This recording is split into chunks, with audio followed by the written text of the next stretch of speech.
Welcome to the tutorial Animating with IK. For this tutorial, I've created a whole new scene. So you'll see none of the animation that was previously done by Stacy in this scene. The question was raised as to how to string together the different scenes of an animation.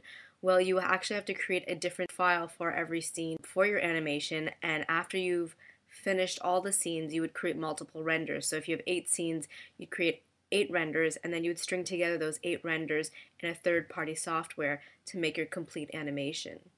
So this scene has the exact same background as our first scene. The way that I did that is I saved the last scene that we did together under a different name, and then I right-clicked on any layer where I wanted to clear all the keyframe values, and I selected clear all values.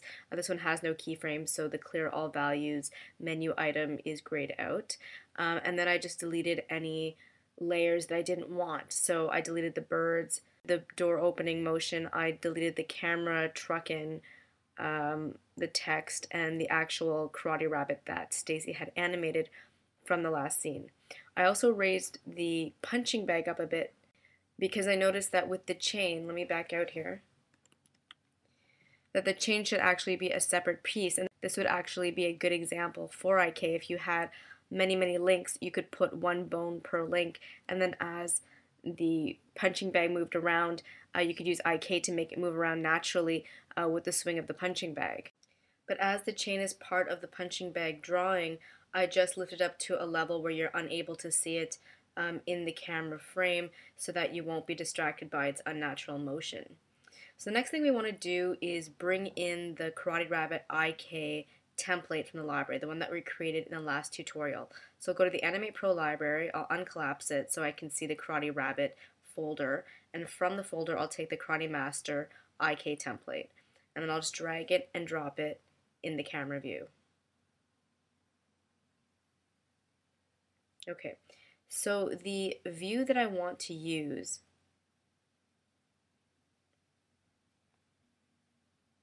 I'm just looking at this one keyframe I'm a little distracted by, that's sort of strange. The one view I actually do want to use, though, is the 3/4 view to punch this punching bag, and I will also scale the rabbit. So what I'm going to do is recollapse the peg, and I'm going to delete everything from before this keyframe that starts the 3/4 pose to the first frame. So I'm going to hold down the Shift key, select the first frame, and click delete. Then if we uncollapse the master peg, we can see that all of the cells and their subsequent keyframes have been deleted. And we'll do the same thing for all the frames after. And once again, if we uncollapse the peg, we can see that yes, there's just a row, a single row with cells and keyframes. And then I'm going to grab that keyframe and drag it all the way to the first frame. And next I'm going to extend the exposure because otherwise it's going to disappear after I move away from the first frame. So let's at least have it go till frame 60.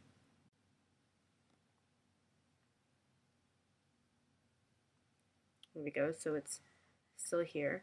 And then in order to scale it properly, I'm going to unselect the Animate mode. So now whatever I do with the transform tool will be done to every single cell in this row. So all of these cells for the entire animation, and there'll be no keyframe being recorded for the scaling that I'll be doing.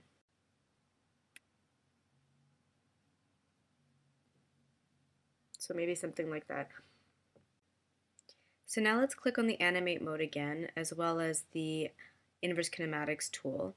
And then let's go to the Tool Properties panel so that we can select the nails that we want. We have to select the body part first. So the animation that I'm going to make is I'm going to have the Karate Rabbit punch the punching bag. It's going to swing, and then as it swings back towards him, he's going to kind of do like a Matrix style swoop backwards to avoid the punching bag as it swings back towards him. So his feet will be glued in place, but his entire upper body, starting from the knees, will kind of bend backwards as the punching bag swings towards him. So in order to do this, we need to nail the feet down to the ground. So let's click somewhere in the master peg to bring up the IK skeleton, and then I'm going to zoom in a bit. So in order to select this foot, you have to hold down the Command key if you're using Mac or the Control key if you're using Windows. And you can see the foot has become yellow. But let's just double check in the timeline view to see what's been selected. Okay, so it's been the foot, but we really want the foot peg, so I'm going to go one higher. And then here in the Tool Properties panel, you can click on the nail button and it'll automatically lock down the pivot point of the foot. This is a general nail tool and it holds the foot down for X, Y, and Z translation. But just to be safe, this is most often used in combination with the hold orientation button. So I'm going to click that as well. And you see the blue line appear to denote that now the orientation has also been held. So the second way to create a nail is to actually just hold down the Shift key and to click on the pivot point where you'd like to insert that nail. So we just added one for this foot, but let me also Command click this foot to be sure that we selected the right thing. So if we look for the foot in the timeline and we scroll up, we'll see that in fact the drawing object has been selected, but none of the nails have been depressed. So if we go up the hierarchy to the foot peg, you'll see indeed the nail was added to the correct object, which is the foot peg. And on top of that, we'd like to add the hold orientation nail as well. So now that both of our feet have been nailed to the ground, what we're going to do is create the first pose. So I'm going to collapse the master peg. I'll collapse the entire group, and let's add a keyframe just to be sure that anything that we move is being keyframed on the first frame. So another use for the IK is actually to make natural looking poses. A lot of people like to set up their poses using the IK tool and then go back to the transform tool to do the actual animating. So that's another use for the IK.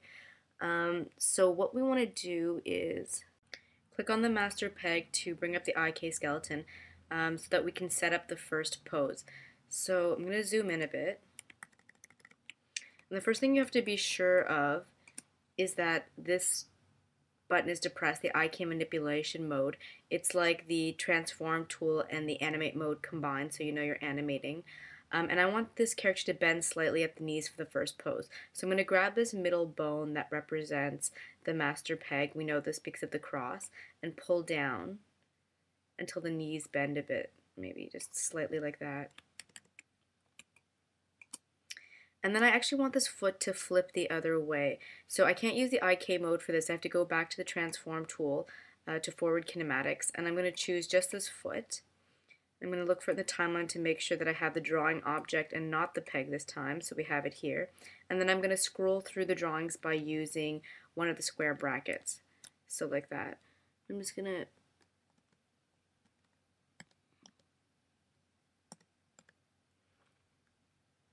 position it into place.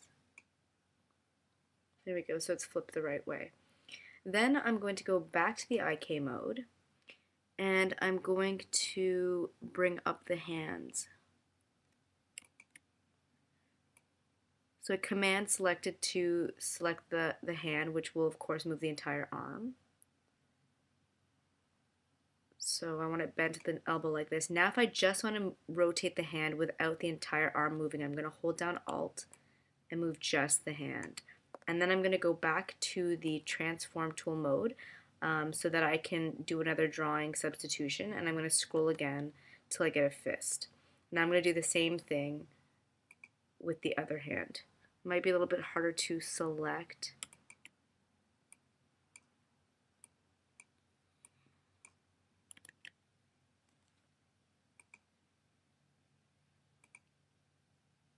Because I have the drawing objects, I'm going to go up one to get the peg, go back to the inverse kinematics mode, and then come on, there we go, bring the arm up. So I want this one bent as well.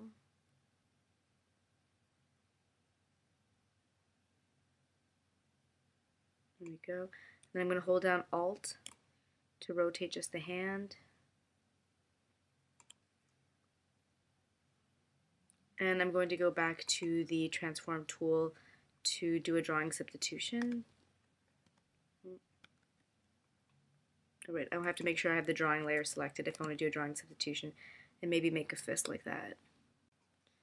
So let's look at our rabbit so far. So that's not bad. And I think I might just flip the ear as well here. So Stacy uses the keyboard shortcuts, but I'm going to show you the ones that exist in the Tool Properties panel, which is right here, the flip horizontal. And then I can just rotate that to keep it in place. And then going back to the IK, I'm going to select the head. Actually, I think I have to select the neck.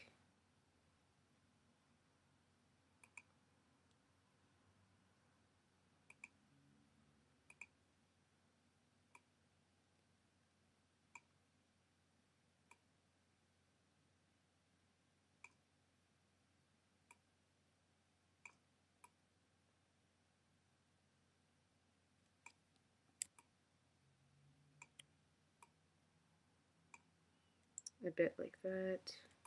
Rotate it a bit more. Kind of like that. And we haven't done much with the expressions, so I'm just going to flip through the facial expressions as well.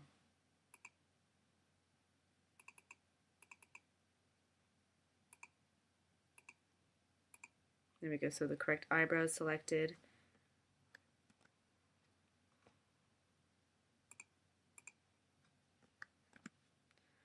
Give him kind of like an angry look there, so it's not bad. So I'm going to zoom out, and that's what our first keyframed pose looks like. So for the next pose, I'm going to probably do it pretty quickly and maybe fast forward through it for the next two poses. And then I'll, of course, slow down the video if there's anything I feel that I need to comment on.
Okay, so I've created 4 key poses.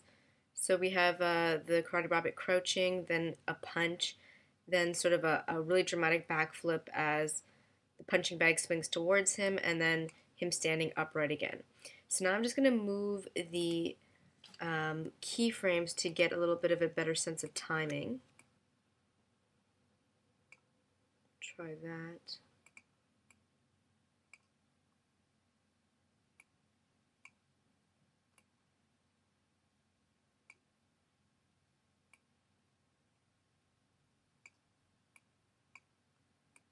Play that to see what it looks like.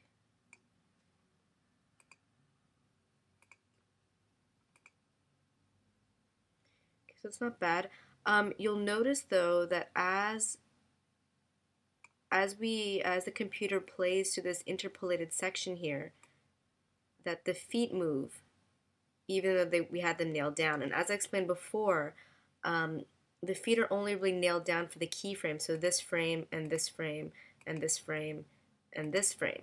But any interpolated movement in between doesn't guarantee that the feet will stay in place. So I'm going to show you a way to correct this sort of jiggling of the feet. And I'll turn on the onion skin so you're able to see it as well.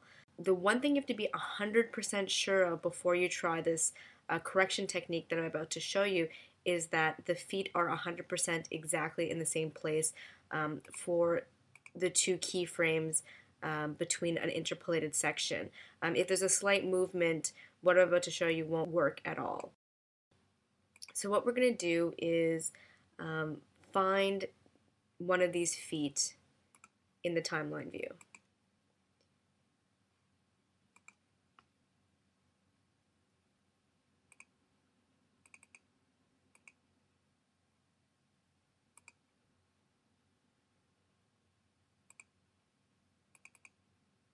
So I believe, yeah, it should be this one right here, this foot. But what we really want is the peg, right? Because that's what we're working with. So we're going to click on this keyframe here, and we're going to make sure that we have the Inverse Kinematics tool selected as well. And then we're going to click on this button here, which is the Apply IK Constraints mode. And then we're going to click on the Inverse Kinematics keyframe. So we've just added a keyframe for this foot on its peg. And then as we scroll across and we click on this keyframe here, we're going to click on the bone of this foot in the camera view. And then we get this message asking us if we want to apply the constraints for this foot, and we're going to say yes.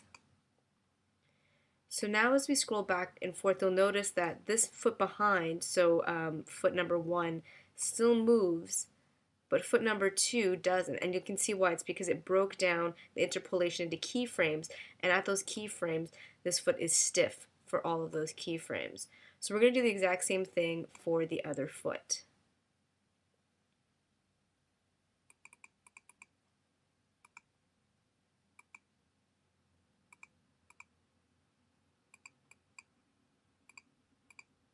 So what we want is the 01 foot peg right here. So we're going to click on the first keyframe again. So the Apply Constraints button has already been depressed, but we're going to add a keyframe there. Then we're going to scroll across to the next keyframe, and we're going to click on that foot in the camera view. And we get the same message, and we say yes. So now when we scroll across, we see that the foot doesn't move. Actually, I think I see it moving a little bit, and like I said, I think the reason why is probably because it wasn't 100% in the same place for this keyframe and this keyframe. And if that's the case, then there might still be a little bit of wobbling in between. For our purposes right now, this is really not bad, but if you want that perfect non-moving foot, you really have to be 100% sure that the 2 keyframe poses are identical. And a lot of the times they move around when you're animating with the IK manipulation mode and the IK tool here. So let's try to do it one more time though for this small interpolation here.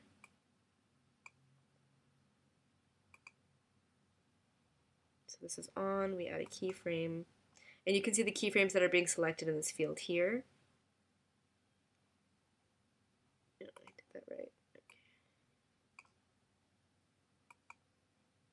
Yes. And let's do the same thing for the other foot.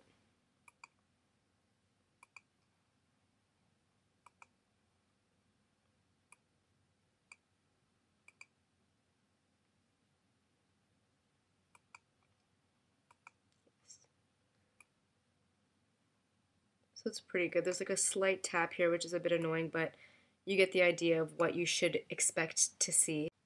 And lastly, I wanted to add a bit of easing, so let's do that as well.